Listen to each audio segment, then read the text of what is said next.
Item number one on the agenda, and that's the Cowboys corner, baby. How about them?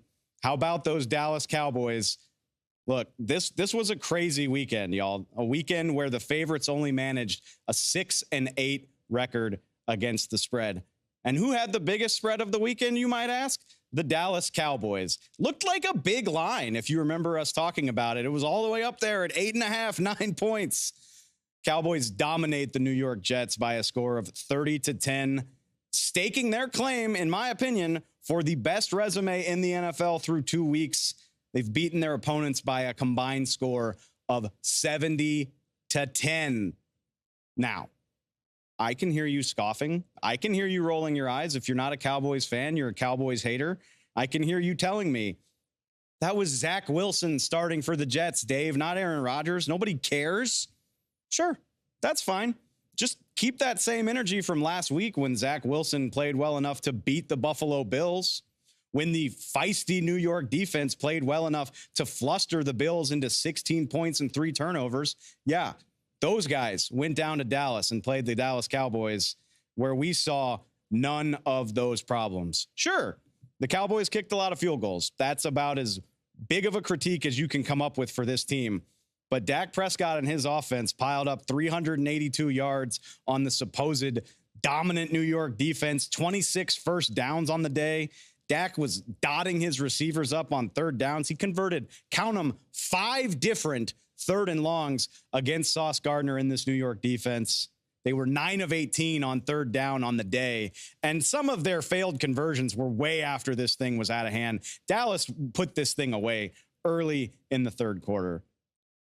Yeah, maybe it is less impressive because Zach Wilson was the quarterback, but they sacked him 3 times. They forced 4 turnovers, and yes, they allowed 10 points. The Cowboys allowed 10 points, and it looks bad by comparison because their other game against the New York Giants was a shutout.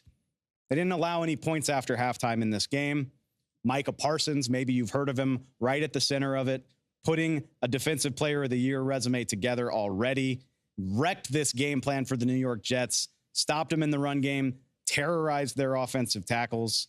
Through 2 games, he's at 6 sacks, 6 quarterback hits. He had a forced fumble and recovered it against the Jets on Sunday. Honestly, should have been a touchdown. Yeah, he got touched, but it would have been cool. Let Micah score, refs. Get out of here. They asked Micah when he thought he could take over this game afterward, and he said, on Monday. This game was over before the teams got off the bus. The Cowboys' point differential is plus 60. That's double the next best team in the league.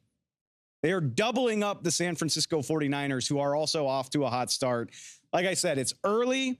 This is easily the most impressive resume to date.